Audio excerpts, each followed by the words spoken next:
Imagine a company worth billions. Blockbuster could have bought Netflix for peanuts. They laughed at the deal. Now, Netflix has changed the world. This was the battle for your screen. Back in the late 1990s, if you wanted to watch a movie, there was only one place to go: Blockbuster. Every weekend, millions of families walked into its bright blue stores to rent the latest movies. At its peak, Blockbuster had more than 9,000 stores around the world, employed over 80,000 people, and generated billions of dollars in annual revenue. It wasn't just a company, it was the king of home entertainment. Most people believed nothing could ever replace it. But while Blockbuster was enjoying its success, a small startup was quietly preparing to change everything.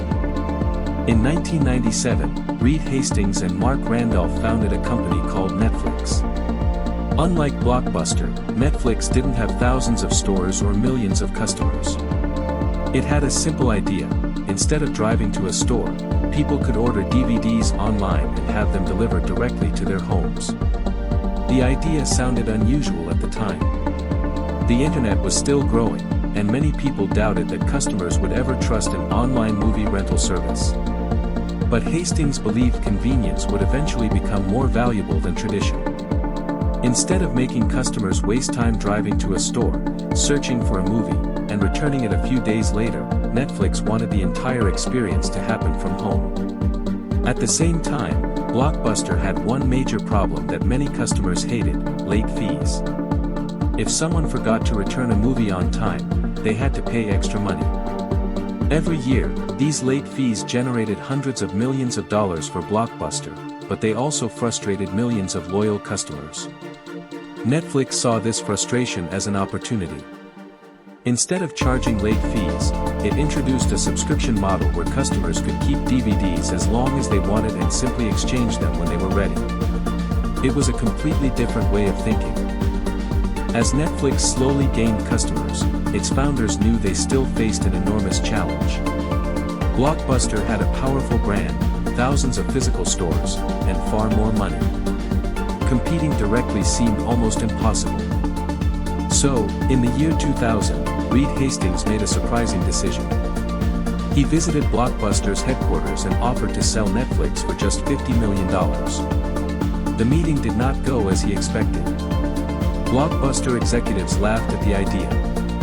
They believed online DVD rentals would never become a serious business. Confident in their dominance, they rejected the offer without realizing they were turning down one of the greatest opportunities in business history. That single decision would eventually become one of the most expensive mistakes ever made by a company.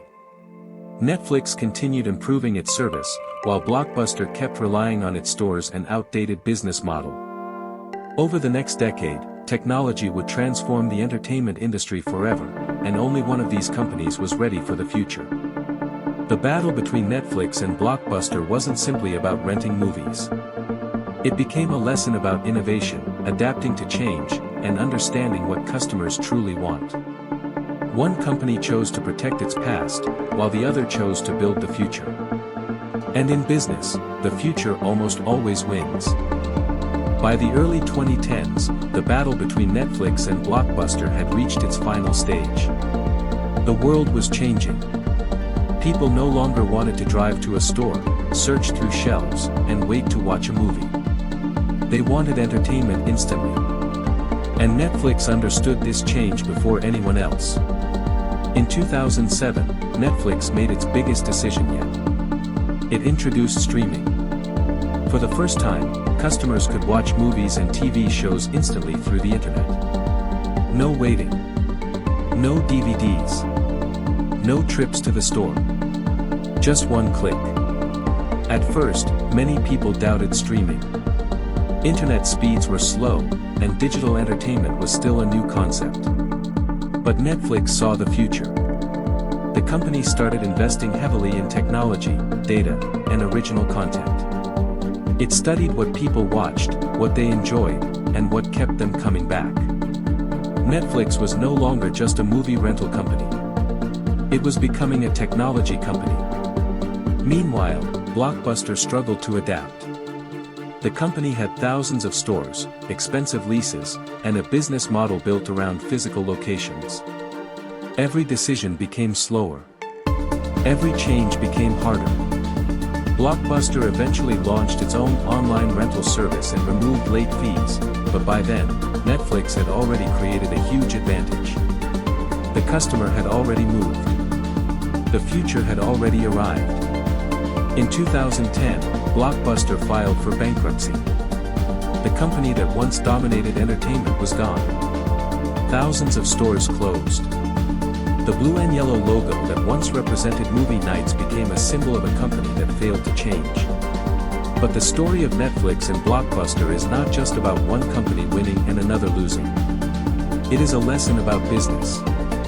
Blockbuster did not fail because it lacked money.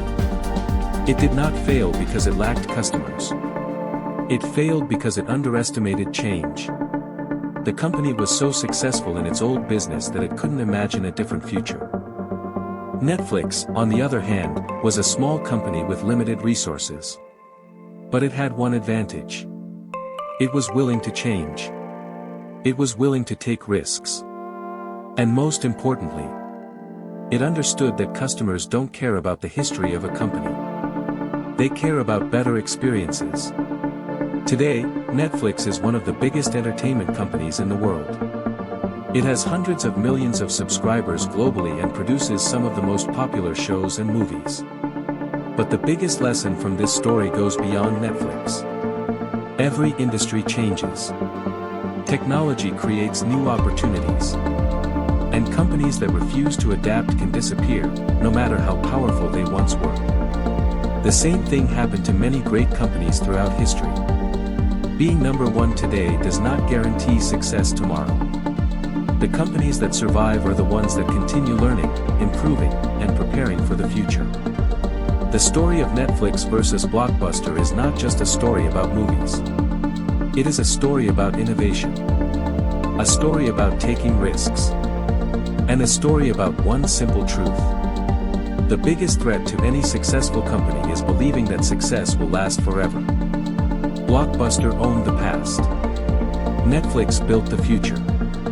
And in the world of business, the future always wins.